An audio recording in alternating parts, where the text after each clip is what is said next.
Pagi Pak Agung dan Mas Bram. Saya dari isi sales Sinar Mas Sekuritas, Pak. Nanti akan jadi ngebuka meetingnya juga. Kita sambil menunggu klien yang lain join ya, Pak ya.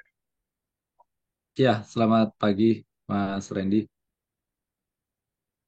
Iya, Pak.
Iya, mungkin sambil menunggu yang lain join juga, Pak. Ada beberapa yang sudah join di Zoom call Elsa di Panjer ini.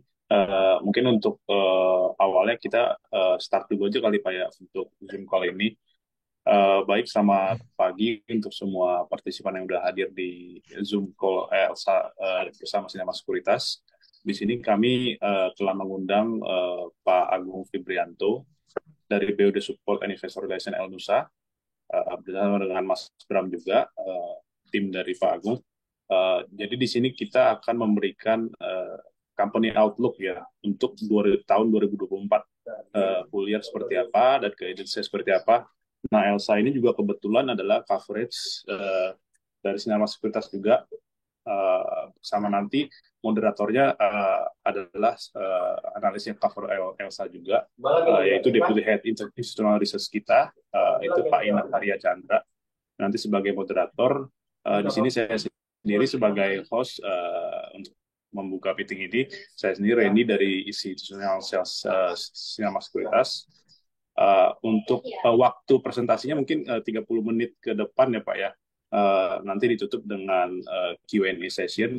Mungkin kalau ada yang pertanyaan bisa langsung ke chat box setelah presentasi dari Pak Agung dan Mas Bram ya. Itu aja sih Pak.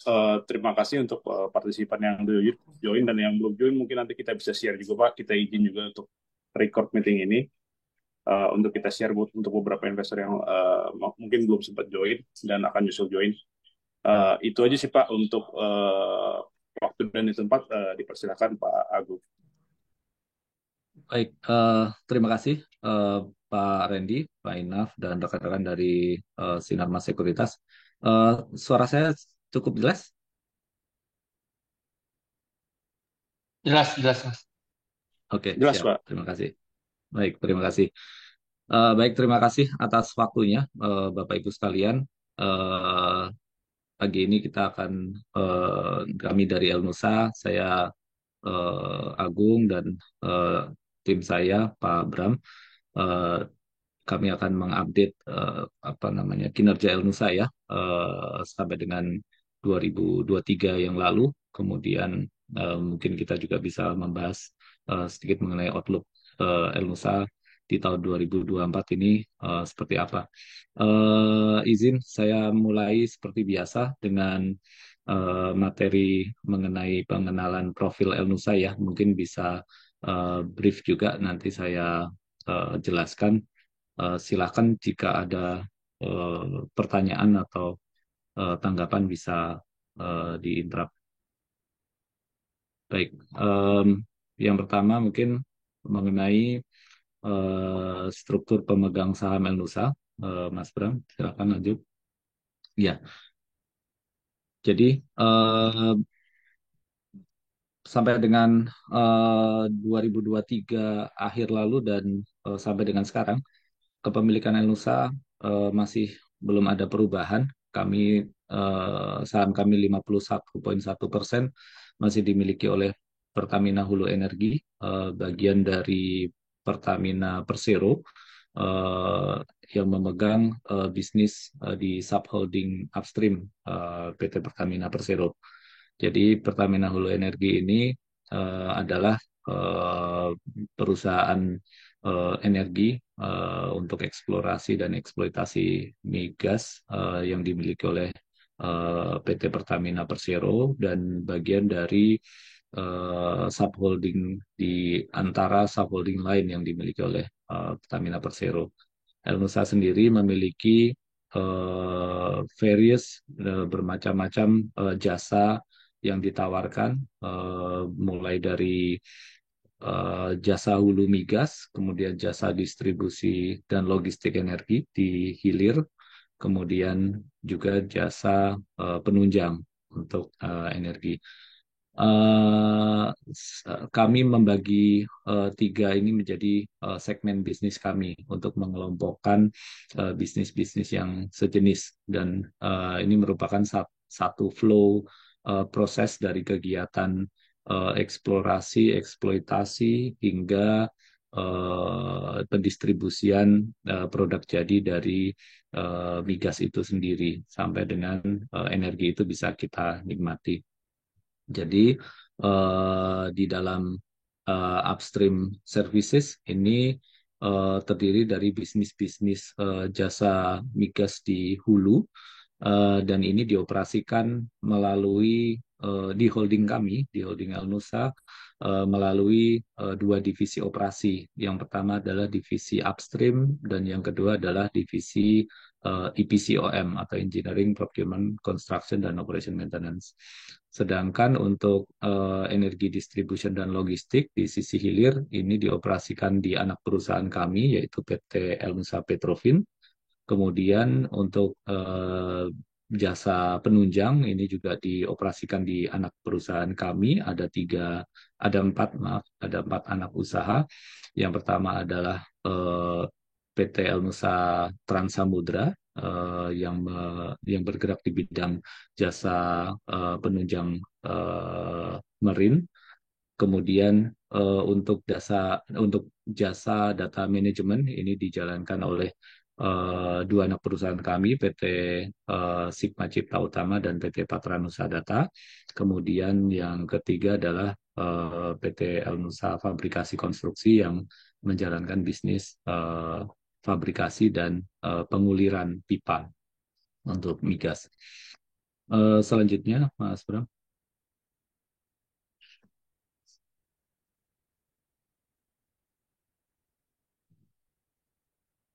Baik, ini adalah gambaran dari bisnis Elnusa di antara eh, bisnis lain di PT Pertamina Persero. Elnusa posisinya ada di bagian kiri bawah di kotak warna biru. Eh, Kami bagian dari subholding upstream yang dijalankan oleh PT Pertamina Hulu Energi, tadi sudah saya sebutkan, dan kami berada di antara portofolio-portofolio perusahaan migas yang dikelola di bawah PHE yang dibagi menjadi regional-regional berdasarkan area operasionalnya. Jadi secara entity ini ada sendiri, yang di regional 1 dijalankan oleh Pertamina Hulu Rokan, kemudian di area Sumatera, di regional 2 atau area Jawa dioperasikan atau dioperasikan oleh Pertamina EP. Kemudian di regional 3 ini di wilayah Kalimantan dioperasikan oleh Pertamina Hulu Energi. Di regional 4 dioperasikan oleh PT Pertamina EP Cepu. Kemudian di regional 5 dioperasikan oleh Pertamina International EP.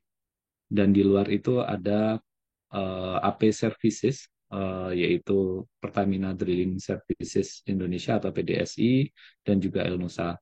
Di luar itu portofolio Pertamina Hulu Energi juga ada Badak NGL yang bergerak di bidang pengoperasian produksi untuk gas ya, LNG. Lanjut, Mas Bram. Nah, ini adalah gambaran operational performance berdasarkan aset base ya yang dimiliki oleh Elnusa. Jadi beberapa eh, unit bisnis kami yang terbagi menjadi 3 segmen usaha tadi eh, dijalankan eh, melalui bisnis yang berbasis aset ya. Nah, di antaranya itu di sisi segmen upstream itu ada bisnis di Geoscience and Reservoir Services atau bisnis seismik. Kemudian untuk drilling dan workover juga ini aset base juga. Kemudian well intervention juga. Di luar ini ada bisnis EPCOM tadi yang dijalankan oleh divisi EPCOM. Ini mainly adalah manpower ya. Jadi untuk asetnya tidak major.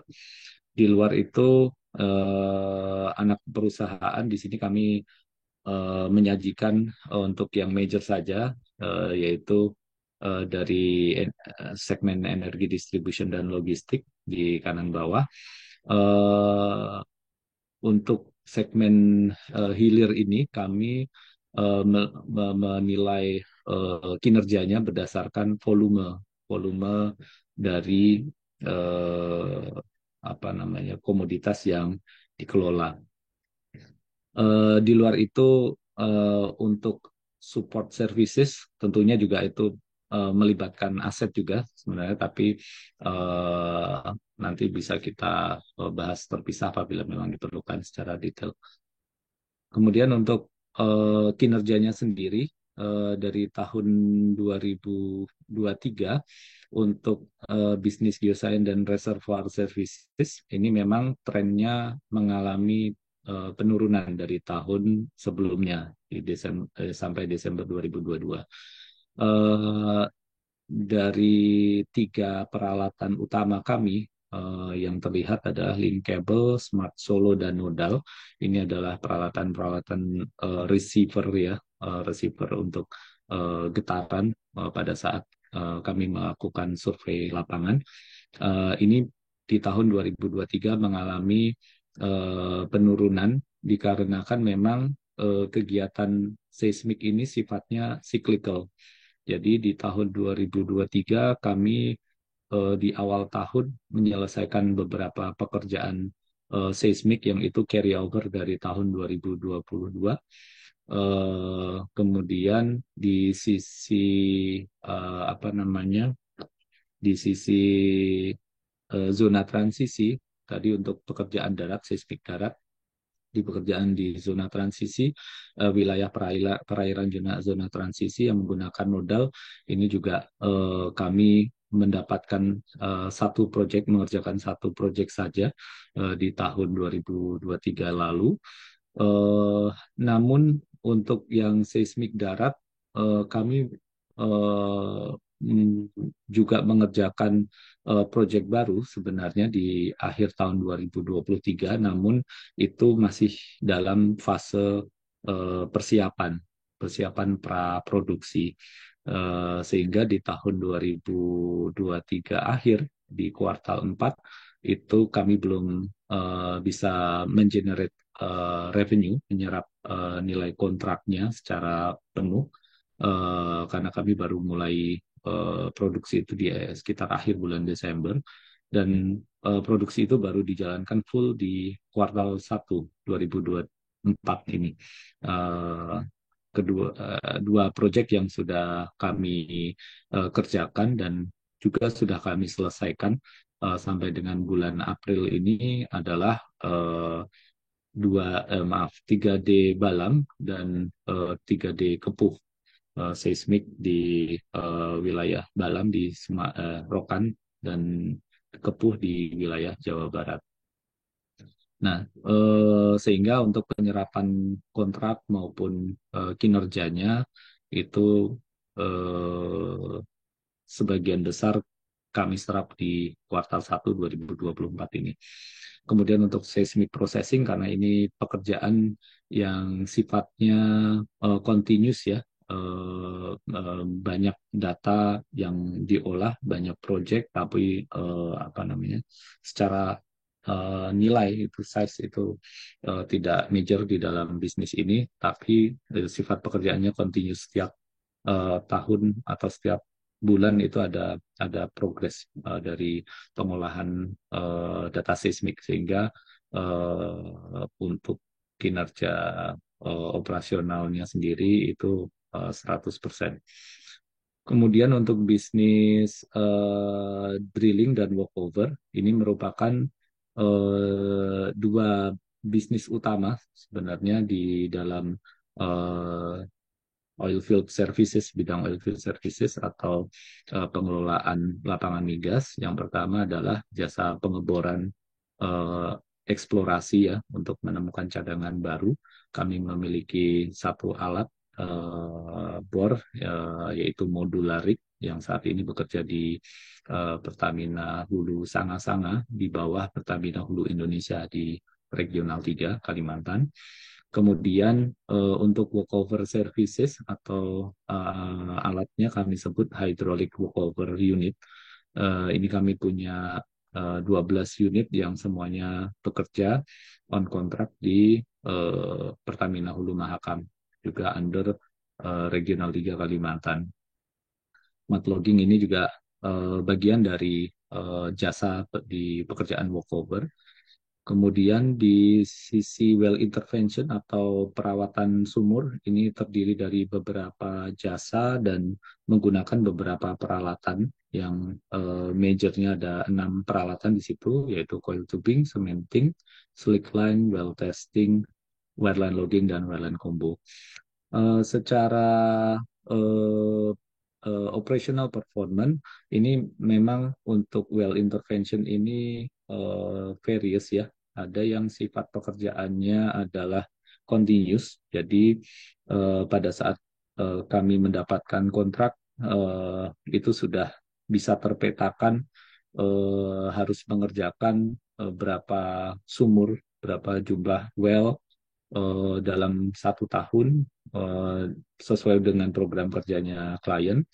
Namun ada juga yang sifatnya on call basis, sehingga bisa terlihat seperti cementing dan slickline ini secara operational performance ada penurunan, karena memang beberapa unit ini ada yang sifatnya on call basis. Namun secara umum kinerja dari baik di drilling dan workover maupun well intervention, yang ini merupakan satu rangkaian kegiatan di oil field ya. Ini secara umum itu masih sesuai dengan uh, target kami. Di sisi distribution dan logistik energi, ini juga secara umum semua volumenya mengalami peningkatan dari 2022 ke 2023.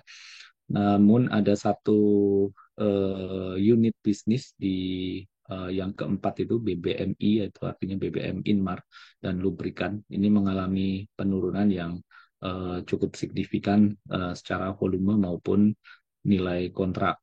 Ini diakibatkan karena di tahun 2023, kurang lebih di awal kuartal 2 ya, atau akhir kuartal 1 itu mengalami penurunan yang cukup drastis karena eh, terdapat beberapa klien dari Pertamina di Commercial and Trading ya, CNT ini di handle sendiri, diambil, di handling sendiri oleh Pertamina Patraniaga di bawah Commercial and Trading. Sehingga di tahun 2023 yang lalu dari kuartal 2 sampai akhir kuartal 4 eh, terjadi penurunan volume yang cukup signifikan. Memang ini berdampak terhadap revenue kami eh, di sisi bisnis ini. Eh, Namun di sisi bottom kami karena sudah bisa memperkirakan bahwa eh, penurunan ini akan berdampak terhadap revenue, tapi dengan sifat bisnis ini yang cukup marginal ya, dengan margin yang tidak terlalu besar, sehingga dampak di bottomnya bisa kami antisipasi, sehingga secara uh, performan untuk energi distribution dan logistik ini di bottomnya juga masih cukup bagus sesuai ekspektasi kami. Lanjut, Mas Bram.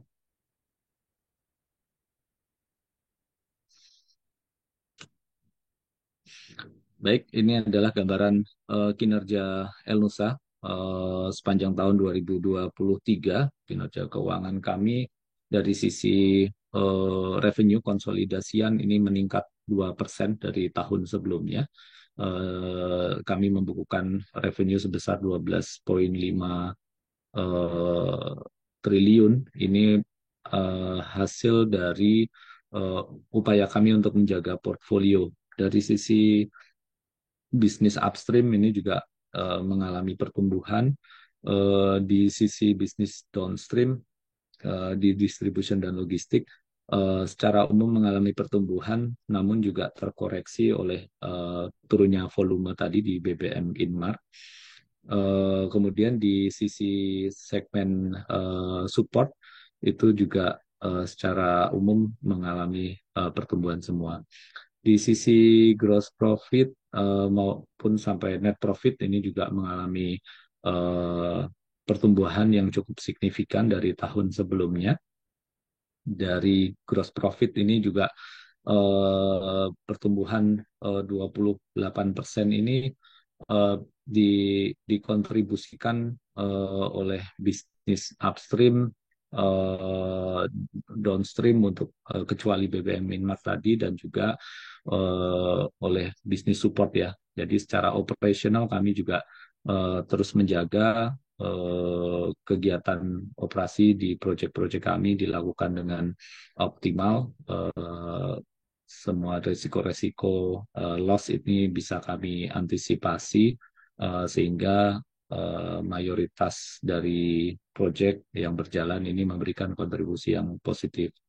Di sisi net profit kami juga upayakan untuk uh, melakukan pengelolaan biaya secara efisien, baik itu untuk kegiatan operasional perusahaan di apa namanya di sisi administratif ya.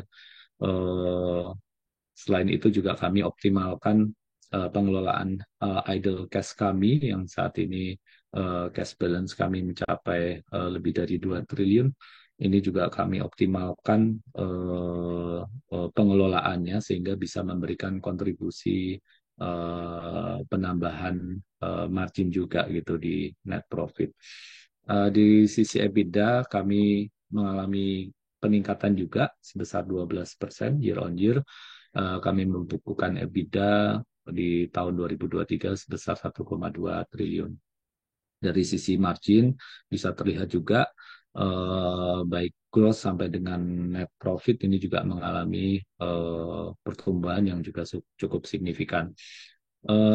Kinerja ini akan terus kami pertahankan dan kami upayakan untuk terus kami tingkatkan di tahun 2024 ini, terutama dengan yang pertama kami terus mengejar juga eh, dari sisi pertumbuhan bisnis melalui pengembangan bisnis-bisnis baru, kami juga terus konsisten untuk melakukan penetrasi pasar karena kami masih melihat bahwa di tahun 2024 ke depan ini opportunity untuk pertumbuhan bisnis dari bisnis existing kami juga masih ruangnya masih cukup lebar dengan opportunity-opportunity di regional Pertamina. Ini eh, sinergi antar Pertamina Group khususnya di dalam lingkup subholding upstream atau di hulu migas ini juga semakin erat ya, eh, apa namanya, dorongan untuk bersinergi dari Pertamina Hulu Energi sebagai parent kami dan juga oil company di apa namanya di regional ini juga semakin erat, semakin bagus, sehingga ini juga memberikan opportunity ke depan juga semakin bagus dan kami masih confident dengan situasi itu.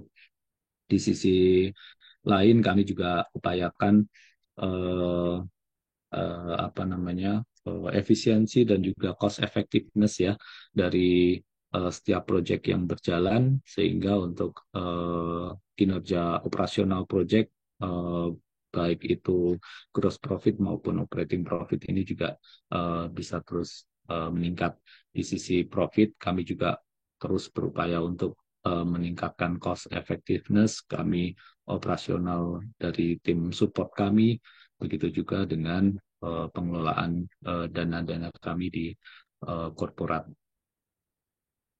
Selanjutnya, Mas Bram. Nah, dari sisi revenue per segmen bisa terlihat bahwa uh, di tahun 2023 kami uh, memiliki kontribusi revenue dari di pie chart di bawah ya. Kami memiliki kontribusi revenue 53% ini dari sisi bisnis distribution dan logistik. Ini masih mendominasi perolehan revenue kami tahun 2023 lalu. Disusul dengan bisnis upstream sebesar 34%, atau ini berkontribusi 4,2 triliun ya di tahun 2023 lalu, dan sisanya adalah dari bisnis support.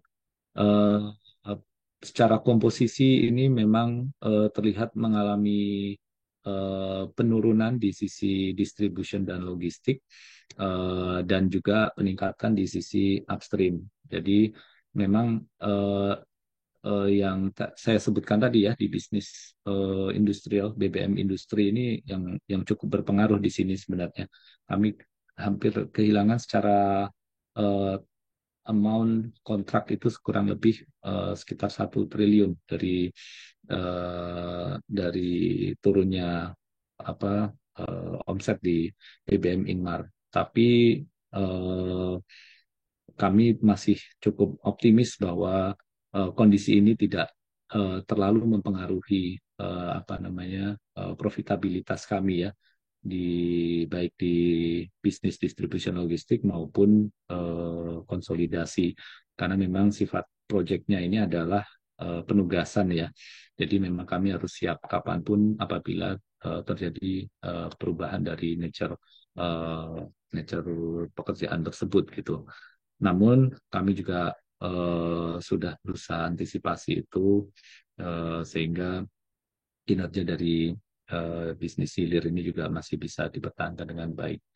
Secara umum yang memiliki pertumbuhan paling tinggi ini ada di support services.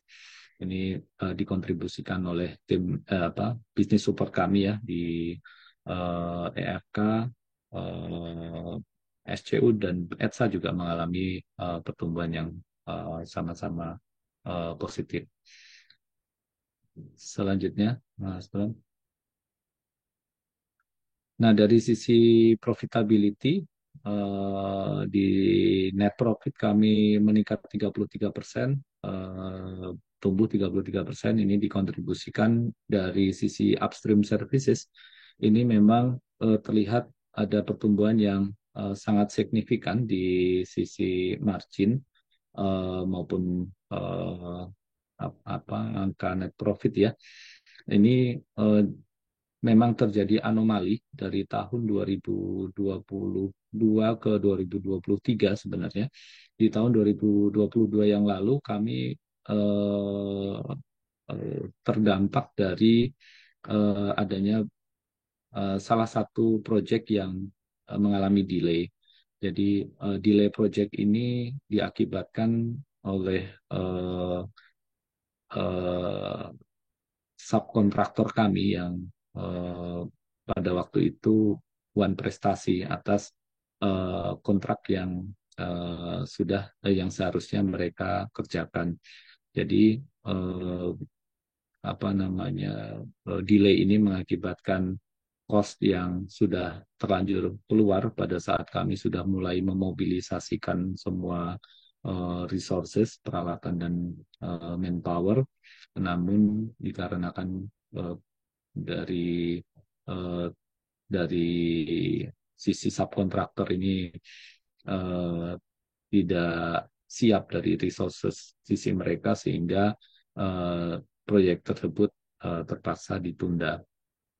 Namun proyek ini sudah bisa kami selesaikan di tahun 2023 dengan lancar. Kami bisa membukukan revenue-nya dengan eh, apa namanya dengan komplit sesuai kontrak dan juga eh, cost yang keluar juga sudah sesuai dengan target kami. Namun begitu eh, apa namanya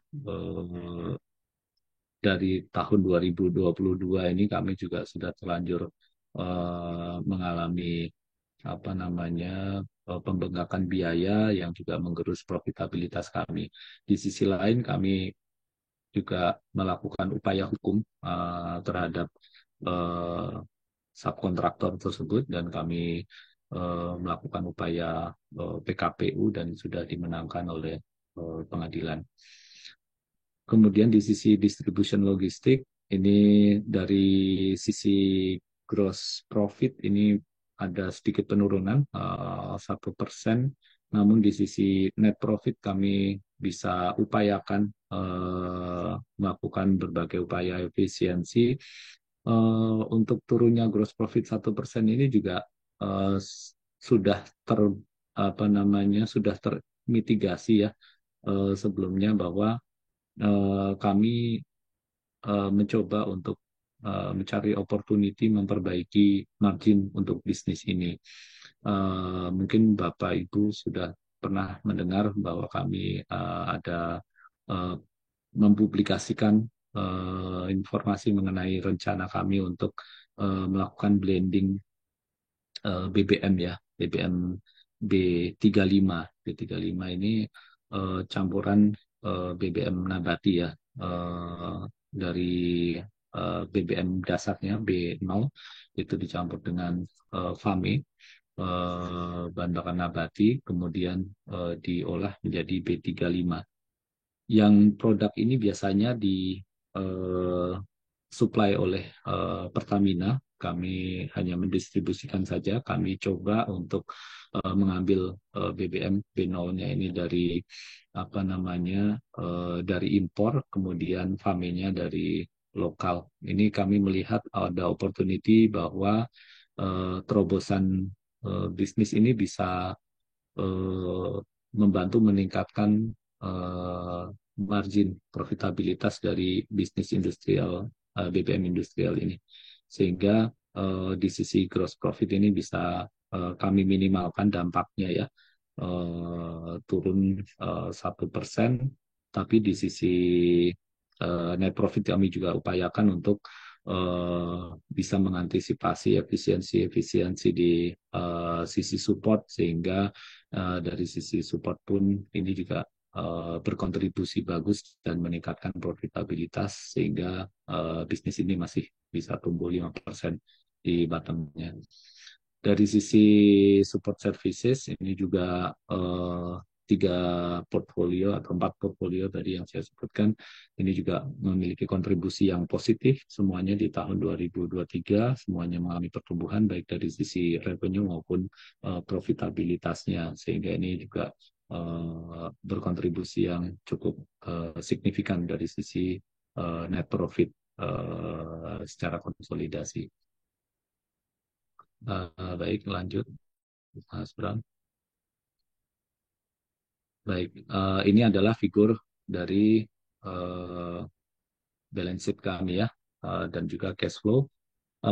Secara umum balance sheet kami juga mengalami pertumbuhan, aset kami tumbuh 9%, kewajiban tumbuh 10%, mengikuti dan equity juga tumbuh 7%. Dari cash flow from operation ini memang mengalami sedikit perlambatan, turun 5%. Sebenarnya ini merupakan satu anomali juga, karena di tahun 2022 ini terjadi, 2021 tepatnya itu terjadi delay dalam pencairan eh, restitusi pajak. Jadi kami melakukan pengajuan restitusi pajak yang itu baru kami terima untuk tahun buku 2020 dan 2021. Itu baru kami terima di 2022. Sedangkan untuk tahun 2023 ini kami sudah mengajukan restitusi pajak dan untuk tahun 2022 dan sudah kami terima penuh. Sehingga secara apple to apple ini memang berbeda ya, menjadi berbeda karena untuk tahun 2022 kami mendapatkan restitusi dari 2 tahun fiskal. Uh, di ending cash balance ini mengalami kenaikan yang juga cukup signifikan hasil dari upaya kami untuk pengelolaan cash flow secara optimal, sehingga di akhir tahun kemarin ini cash balance kami naik 25% jadi 2 triliun. Selanjutnya Mas Bram. Dari sisi capital expenditure ini tahun 2020-23 lalu ini memang mengalami kenaikan ya, 21% dari tahun sebelumnya. Dari sisi kontribusi untuk upstream ini juga mengalami kenaikan 135 miliar dari sebelumnya 114 miliar. Ini dikontribusikan oleh upaya kami untuk eh, yang pertama mendapatkan pertumbuhan dari existing bisnis ya di Project HWU. Kami bersama klien mencoba untuk mencari solusi yang efisien, operasional yang efisien untuk klien, yaitu dengan mengurangi waktu mobilisasi dan juga proses pengadaan ya di klien. Apabila klien ingin mengadakan program pengeboran dan juga secara simultan perawatan sumur, biasanya menggunakan 2 jenis alat yang berbeda, rig yang berbeda, dengan rig dengan horsepower yang lebih besar itu untuk melakukan drilling, exploration, dan juga rig yang lebih kecil atau walkover ini untuk melakukan proses perawatan sumur. Nah, ini kami coba uh, apa namanya berkolaborasi dengan klien di Pertanian Lumahakam untuk meningkatkan spesifikasi dari salah satu unit HWU kami menjadi drilling spec, sehingga ini bisa mengurangi waktu mobilisasi penggantian peralatan tadi, sehingga alat kami bisa difungsikan sebagai walkover sekaligus juga sebagai alat drilling. Nah, ini sudah selesai kami investasikan dan di akhir tahun lalu di Q4 itu sudah mulai on di project di Mahakam. Kemudian di sisi support ini terjadi kenaikan yang cukup signifikan dari 50 miliar menjadi 132 miliar. Ini dikontribusikan oleh salah satunya oleh anak usaha kami PT El Nusa Trans Samudra. Kami melihat opportunity bahwa adanya kebutuhan untuk pengadaan accommodation work barge atau AWB. Jadi nature pekerjaan di Pertamina Hulu Mahakam yang eh, dimulai dari area swamp ini semakin mengarah ke laut lepas, ke offshore, di mana dengan nature area yang semakin ke offshore, ke laut lepas, ini membutuhkan uh, walk barge, kapal tongkang ya, untuk apa namanya, untuk meletakkan peralatan-peralatan yang digunakan untuk perawatan sumur. Ini uh, menjadi lebih sulit melakukan mobilisasi kru, sehingga dibutuhkan uh, walk barge yang di situ tersedia juga akomodasinya gitu untuk pergantian kru. Sehingga waktu mobilisasi kru itu bisa diminimalkan baik segi biaya, waktu maupun resiko operasional. Nah, kami menginvestasikan accommodation work barge ini eh, dengan existing kontrak yang sudah kami dapatkan sebelumnya, dan kami apa namanya, kami upayakan untuk bisa eh, mendapatkan apa namanya, deal dengan pemilik eh, batch ini sebelumnya. Eh, dan secara kalkulasi ini kami mendapatkan gain dari efisiensi yang ada, yang sebelumnya kami sewa, ini kami investasi dan menjadi biaya depresiasi yang lebih murah daripada biaya sewanya. Di luar itu kami juga eh, melihat ada opportunity lain ya dari support services ini. Di antaranya kami juga menginvestasikan uh, hopper barge, ini kapal keruk, kemudian yang di atasnya ada ininya ya, ada eskavator gitu. Kemudian ini juga ada kebutuhan docking ya untuk beberapa barge yang kami kelola. Di sisi energi distribution dan logistik ini mengalami sedikit penurunan. Ini adalah program yang kurang lebih eh, memang memang mandatori untuk kami lakukan dari kontrak-kontrak existing pengelolaan fleet management untuk mobil tangki. Jadi kami melakukan permajaan terhadap eh, kurang lebih sekitar 200 unit ya mobil tangki.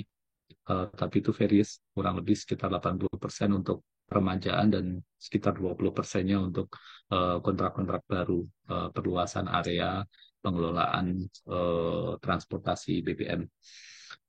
Sehingga di tahun 2023 ini mengalami total dari CAPEX kami mengalami peningkatan di 495 miliar. Di tahun 2024 sendiri kami punya target untuk spending CAPEX sebesar 526 miliar. Ini mungkin pertumbuhannya tidak terlalu signifikan dari tahun sebelumnya, tapi dengan komposisi yang cukup berbeda. Di tahun 2024 ini kami lebih fokus, lebih banyak investasi untuk upstream, karena kami melihat beberapa opportunity juga untuk mengurangi biaya sewa. Jadi beberapa peralatan di kontrak kami itu juga masih ada yang dikerjakan dari pihak ketiga atau menggunakan peralatan pihak ketiga. Ini kami melihat bahwa opportunity-nya akan lebih efisien, ekonomis, dengan kami menginvestasikan alat tersebut sendiri. Memang ada resiko-resiko juga di dalamnya, karena beberapa kontrak sifatnya juga eh, midterm ya, tidak semuanya long term. Nah, ada yang midterm 1 atau 2 tahun, 2 sampai 3 tahun. Sedangkan untuk keekonomian alat sendiri, usia alat ini bisa rata-rata bisa bekerja 5 sampai 8 tahun sebenarnya, sehingga memang salah satu catatannya adalah kontinuitas dari pekerjaan tersebut gitu. Jadi apa namanya bagaimana kami mengupayakan perpanjangan kontrak ya, eh, secara otomatis engagement dengan klien, kemudian eh, excellency dalam melakukan pekerjaan itu juga akan menjadi preferensi nanti klien supaya bisa memperpanjang kontrak tersebut. Di sisi distribution logistik kami juga masih menargetkan beberapa capex, di antaranya masih untuk peremajaan eh, kendaraan truk tangki. Kami juga di tahun ini mulai menjajaki juga apa namanya pembangunan beberapa terminal BBM seperti yang sudah kami lakukan sebelumnya. Di tahun kemarin, tahun 2023, kami sudah eh, berhasil go live eh, mengelola terminal BBM di Amurang dan Tembilahan. Tembilahan ini di area Riau, yang sebelumnya terminal tersebut dikelola oleh Pertamina sendiri. Kemudian ada rencana untuk melakukan revitalisasi aset, dan kesempatan itu diberikan kepada kami melalui anak usaha kami PT Nusa Petrofin.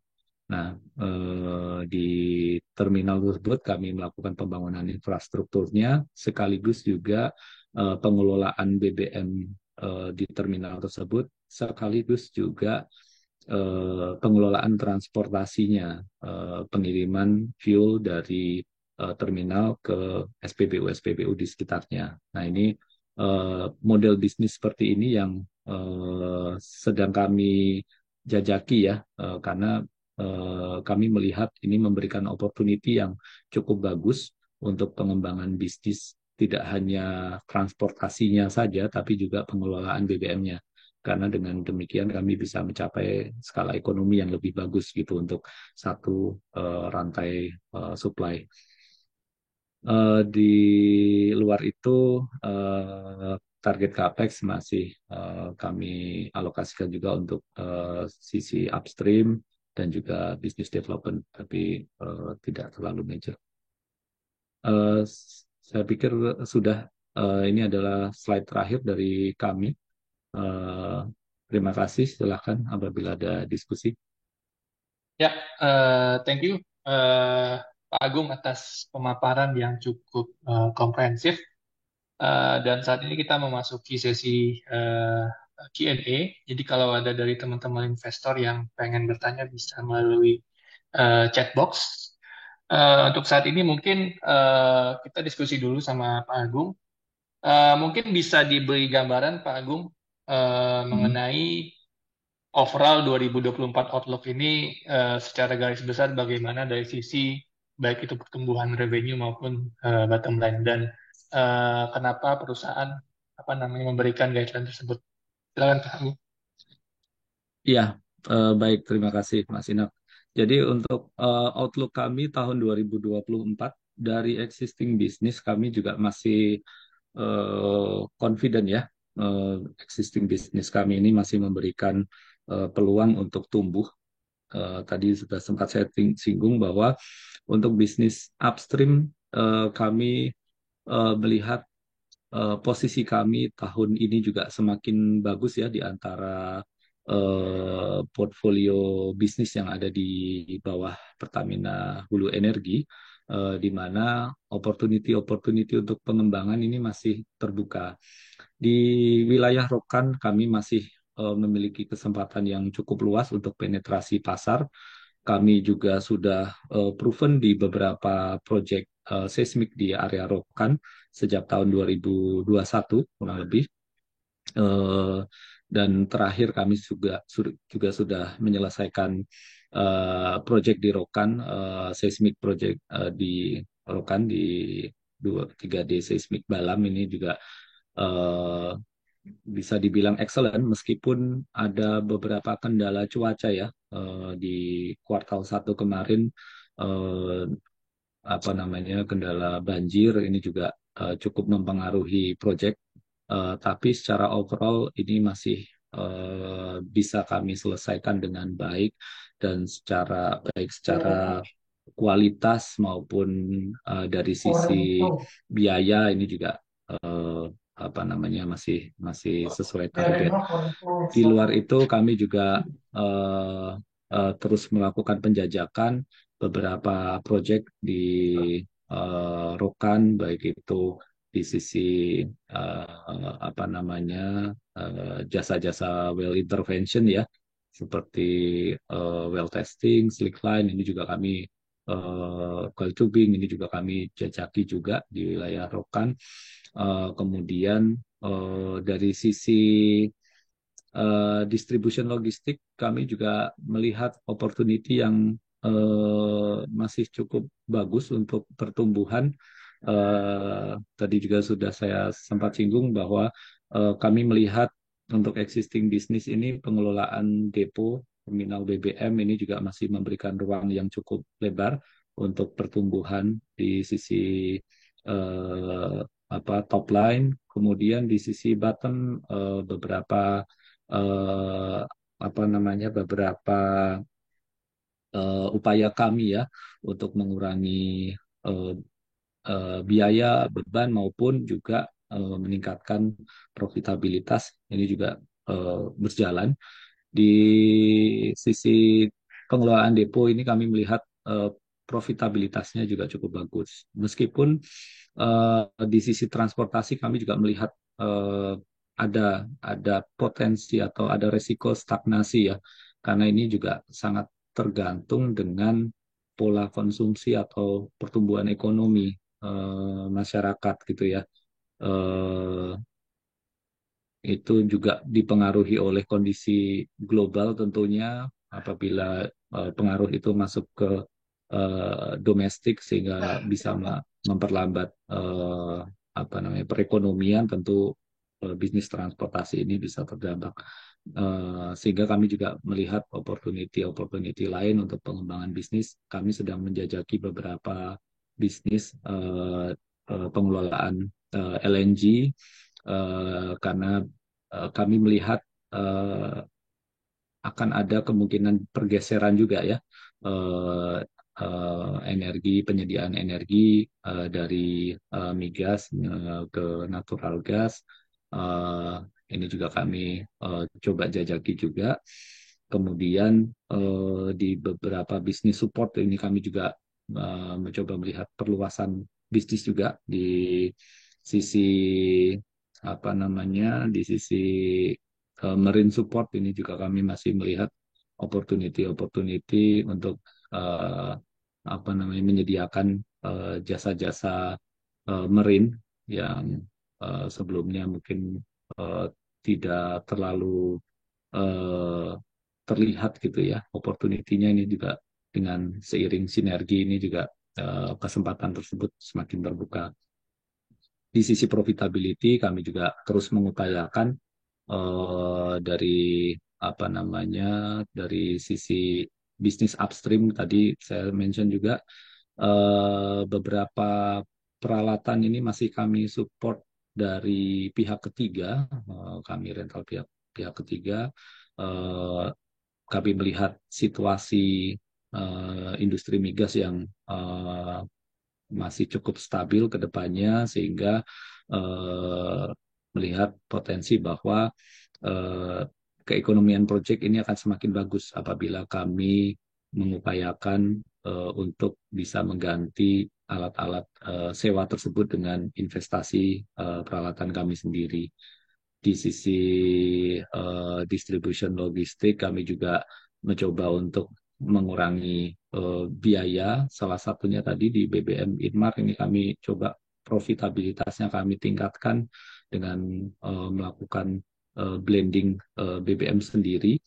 Ya, meskipun itu juga mengalami dinamika juga ya dengan eh, ketersediaan FAME yang juga ini cukup cukup tight juga gitu di Indonesia gitu.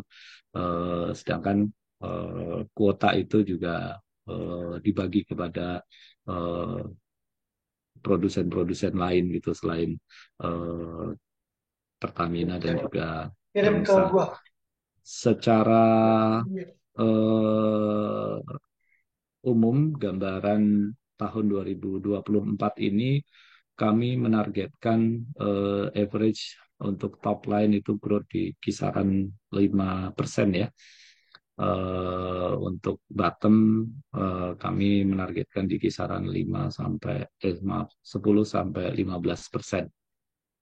Tentunya kami juga berharap tidak hanya bisa meet dengan target tersebut, tapi bisa melampaui gitu. Kami juga berharap beberapa proyek-proyek development kami yang masih under pipeline ini juga bisa segera kami go live-kan gitu sehingga bisa menambah pertumbuhan baik di sisi top line maupun bottom-nya. Bagus seperti itu, Mas Ina. Oke. Eh, untuk seismik sendiri kan kalau saya lihat di 2023 itu secara utilisasi peralatan menjadi in overall itu kan turun ya, Pak. Nah, Mm-mm. untuk 2024 ini gambarannya kayak gimana? Karena kan tadi sudah mention juga ada dua project Kepu dan Balang dan itu mostly bakal Mm. berakhir di first quarter. Nah, untuk Ya. kontinuitasnya gimana, Pak? Apakah ada gambaran di kuartal berikutnya mengenai proyek pengganti itu untuk seismic Ya, itu. baik.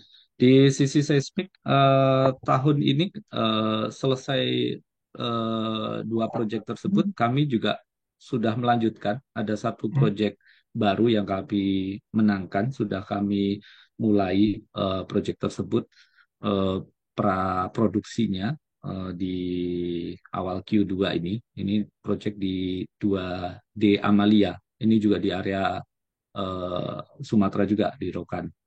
eh Memang secara size tidak sebesar dari project di Rokan sebelumnya, tapi kami juga sudah mengantongi project juga ada dua area seismik dalam satu kontrak. Ini di Bone, perairan Bone di Sulawesi dan juga eh, Seram di perairan Maluku. Ini saat ini juga sama, masih dalam proses pra-operasi, pra-produksi, maaf. Dan estimasinya ini baru kami bisa selesaikan nanti sampai Q3 atau Q4. Karena memang proses pengerjaannya secara berurutan ya. Eh, dengan resources yang sama sehingga kami harus menyelesaikan itu satu persatu. Saat ini masih ketiga proyek ini masih proses tahap sosialisasi ke masyarakat dan hopefully tidak ada kendala yang berarti sehingga bisa kami selesaikan sebelum Q4 tahun ini. Sementara untuk yang sudah kami menangkan itu ada beberapa yang juga masih under pipeline, proses tender maupun proses apa namanya diskusi teknis ya dengan calon klien. Eh, Nanti kalau misalkan sudah ada progres pemenangan akan kami sampaikan juga kepada publik. Oke. Eh, untuk apa namanya blok rokan sendiri, maksudnya ada ada ada tren peningkatan nggak dari sisi revenue di tahun ini? Eh, Mana Pak Agung? Untuk blok rokan sendiri? Eh, untuk maaf, untuk apa? Untuk blok rokan. Untuk blok rokan, ya, Ah, ya tentu kami juga eh, berharap dari blok rokan ini penetrasinya semakin dalam ya. Kami melihat opportunity di well intervention tadi juga masih cukup apa namanya terbuka lebar. Eh, yang sudah berjalan ini adalah apa namanya jasa penyediaan eh, support drilling ya. Jadi dalam kegiatan pengeboran itu tidak hanya melibatkan peralatan drilling itu sendiri, tapi juga elemen-elemen pendukungnya. Misalkan seperti penyediaan lumpur untuk mempermudah proses pemboran. Untuk lumpur itu sendiri juga kami sudah mulai on kurang lebih dari tahun 2022, 22-23. Ini kami melibatkan juga anak usaha kami, PT Nusa Petrofin, sebagai penyedia chemicalnya, karena bisnis chemical juga ada di anak usaha kami, sehingga diharapkan sinergi ini juga semakin bagus mata rantainya gitu. Jadi lebih banyak keterlibatan di Elnusa Group. Di luar itu kami juga melakukan penjajakan, masih melanjutkan studi yang tahun lalu kami laksanakan di Rokan, yaitu studi EOR, Enhanced Oil Recovery, menggunakan teknologi fibrosis. Jadi peralatan fibrosis kami yang biasanya dipakai untuk seismik, mencari cadangan minyak, ini secara teknis ini bisa digunakan juga untuk meningkatkan cadangan produksi atau meningkatkan produksi migas. Nah, ini kebetulan memang secara teknis ini cocok dengan area di Rokan, sehingga dilaksanakan proyek tersebut bekerja sama dengan Elmusa, Rokan, Pertamina Rokan ya, dan juga Pertamina Persero. Nah, ini masih masuk tahap eh, monitoring dari hasil pekerjaan lapangan tersebut. Sejauh ini hasilnya mengalami peningkatan, tapi memang masih diperlukan data-data tambahan untuk menentukan apabila memang metode ini dianggap berhasil, mungkin bisa diperluas lagi ke wilayah-wilayah rokan yang lain seperti itu. Jadi di wilayah Rokan ini masih terbuka lebar opportunity untuk bisnis upstream. Di bisnis downstream, sekalipun tadi mungkin di apa namanya unit transportasi ini juga eh, kami juga sudah mulai mengalami perlambatan ya terlihatnya, karena area yang kami operasikan di seluruh Indonesia di luar Jawa ini juga sudah cukup masif. Kami mengelola saat ini kurang lebih sekitar 1.700 mobil tangki seluruh Indonesia. Eh, dan penambahan dari pertumbuhan dari bisnis ini juga tentunya akan dipengaruhi oleh kebutuhan BBM di setiap wilayah ya. Eh, Pertumbuhan ekonomi, kemudian perluasan infrastruktur, itu tentu menjadi eh, faktor yang krusial untuk mendorong pertumbuhan bisnis ini gitu. Tapi kami juga melihat tidak bisa berdiam diri juga. Kami harus mencari upaya-upaya lain untuk pengembangan bisnis di luar itu.